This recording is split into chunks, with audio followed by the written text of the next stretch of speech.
Hello guys, welcome back to my channel smart brains. Hope you doing well. So आज हम लोग mains answer writing practice करेंगे और जो हमारा क्वेश्चन है वो करंट अफेयर बेस्ड है और टॉपिक हम लोग करंट अफेयर सीरीज़ में डिस्कस कर चुके हैं, तो आप लोग वो चैनल पे जाके देख सकते हैं। So now let's get started. So our question is the criminalization of politics is described as a cancer eating the vitals of our democracy.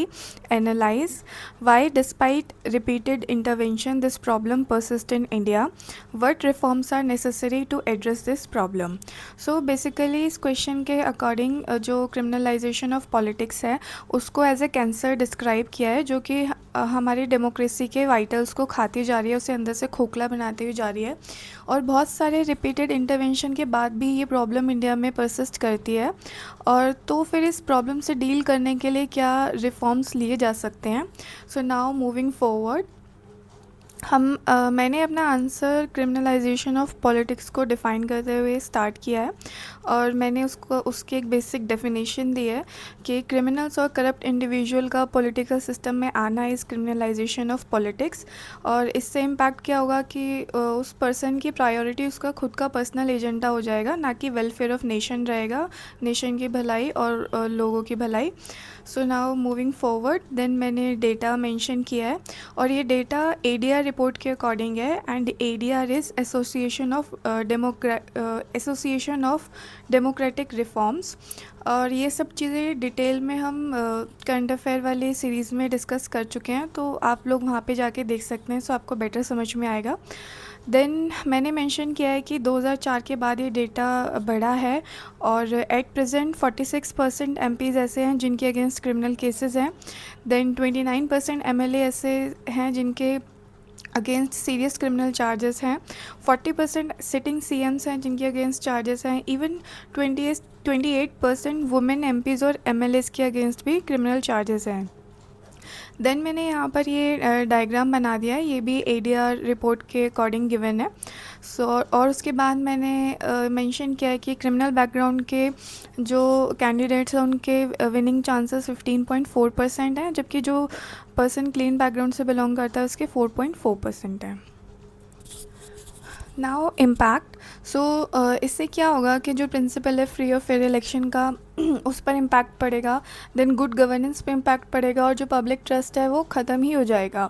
Then मैंने यहाँ पर एक डायग्राम के थ्रू समझाया कि कैसे डेमोक्रेसी पर इम्पैक्ट पड़ेगा क्रिमिनलाइजेशन का। सो अगर क्रिमिनलाइजेशन बढ़ता है पॉलिटिक्स में तो करप्शन बढ़ेगा और करप्शन बढ़ेगा तो उस कंट्री का जो रूल ऑफ लॉ है, जो बेसिक इंस्टीट्यूशन है, वो वीक पड़ जाएगा।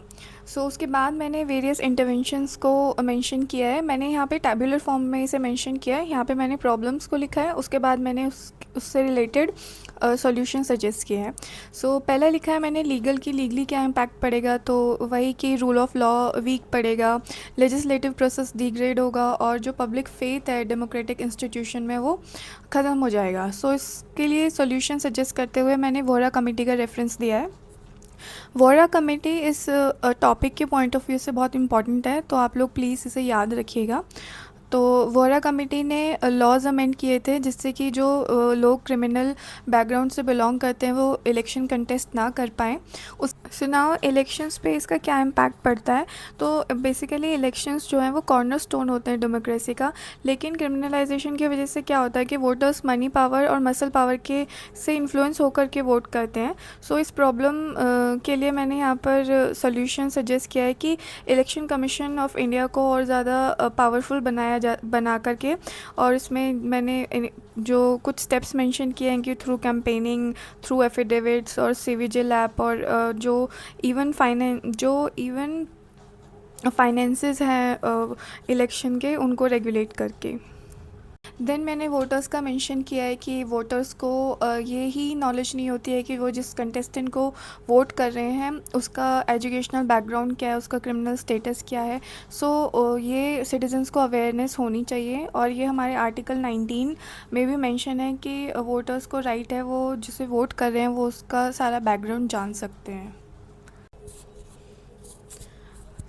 फिर देन मैंने जुडिशल डिलेज़ को मेंशन किया है और उसका सॉल्यूशन में मैंने प्रोएक्टिव जुडिशरी को मेंशन किया है। और एट द एंड मैंने वे फॉरवर्ड में 2-3 सॉल्यूशन ओरिएंटेड पॉइंट्स लिखे हैं और उसके बाद मैंने अपना आंसर यहाँ पर ख़त्म कर दिया है। So that's all for today. Hopefully आपको मेरा आंसर अच्छा लगा होगा। अगर अच्छा लगा है तो प्लीज़ कमेंट में बताएं, और अगर नहीं अच्छा लगा है तो भी प्लीज़ कमेंट में बताएं। सो मिलते हैं नेक्स्ट वीडियो में। So okay, thank you so much, bye bye, take care.